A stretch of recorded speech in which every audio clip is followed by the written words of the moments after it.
Hi guys, 08263 back again doing another wrestling figure review. Now, last time I reviewed this, the way it turned out, I felt like I really missed some key points about the figure. And I just thought I'd do it in this new format with the black, like, surroundings set kind of thing. And I'm not sure if I showed the packaging, I can't remember. But I thought I'd have another crack at it and give it another go.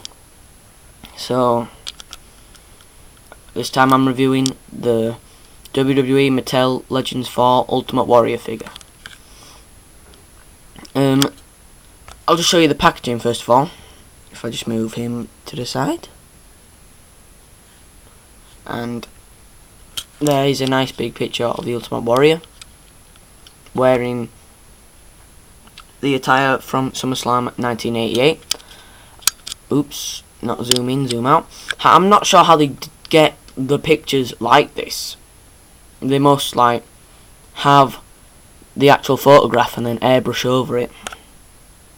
I don't know. It says Series 4 and then the old school WWE logo, Legends, Ultimate Warrior. Titles held, WWE Champion and Continental Champion.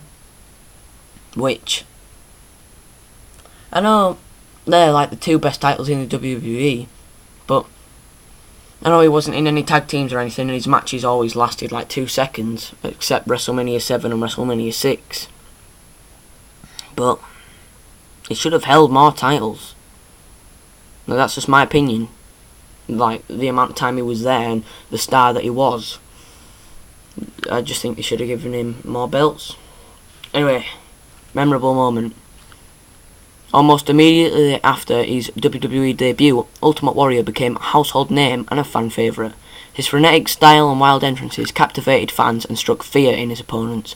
At the very first SummerSlam in 1988, Ultimate Warrior challenged Honky Tonk Man for the Intercontinental Championship, a title Honky Tonk Man had held for a record 15 months with unparalleled power and incredible vigour. Ultimate Warrior ended up pinning Honky Tonk Man in a mere 32 seconds to become the new Intercontinental Champion. Just as I was saying, his matches lasted like 2 minutes, if that, most of the time. Don't get me wrong, I am a huge Ultimate Warrior fan, but when your matches only last 2 seconds, there must be something seriously wrong. Anyway, and it wasn't the Ultimate Warrior that challenged the Honky Tonk Man. I remember the Honky Tonk Man saying, "Bring anyone out, I'll beat him." And then the Honky Tonk Man the Ultimate Warrior came out, and pinned him in 32 seconds, as it says there. Celebrate the history of the WWE with these other legends. Mr. Wonderful Paul Orndorff, the Ultimate Warrior, which is his figure, obviously.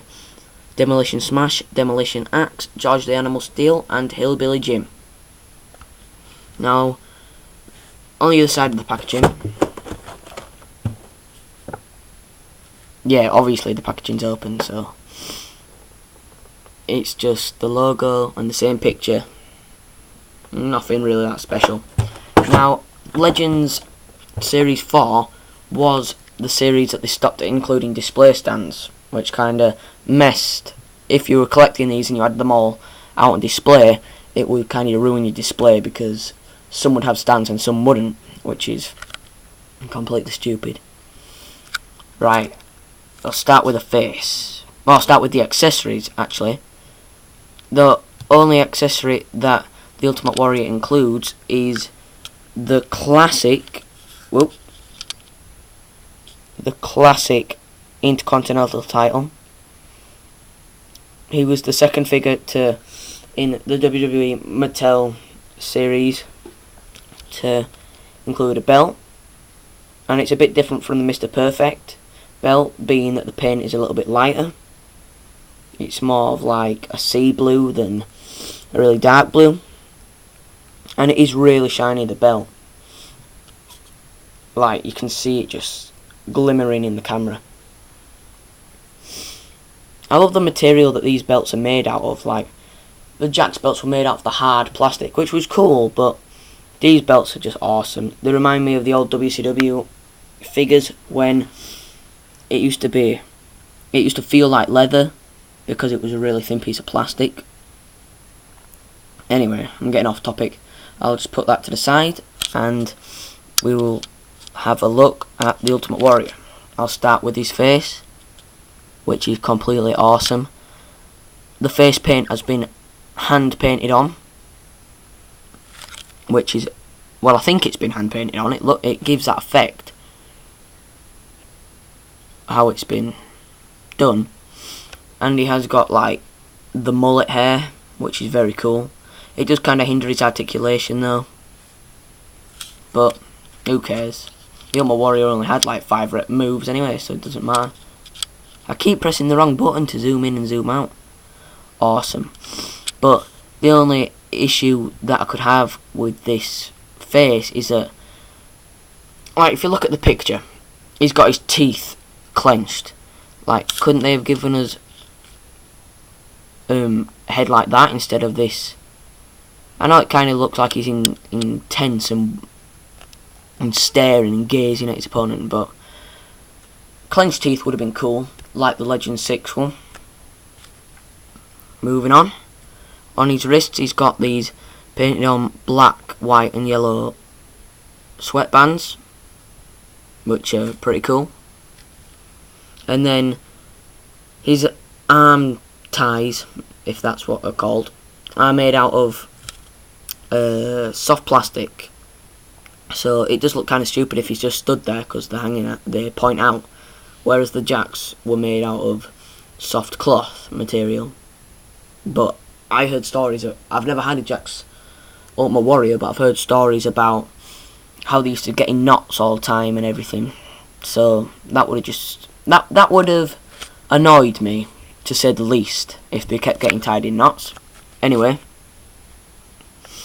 he's wearing white trunks, and on the back he has got a yellow warrior symbol, like right in the corner, which is picture perfect, if that's the right phrase to use. I can never remember. Screen accurate. Alright, that's it. And moving further down, he has got white knee pads with like the little tassels hanging off that are black, white and yellow. And these boot cuffs, which are orange, white and blue, are very cool. I know they're made out of plastic here, but there were also like material on the Jack's figures. And he's got bright yellow banana boots with the white rim. So altogether, oh god, I miss the stands. Stand up. Just put his arms down.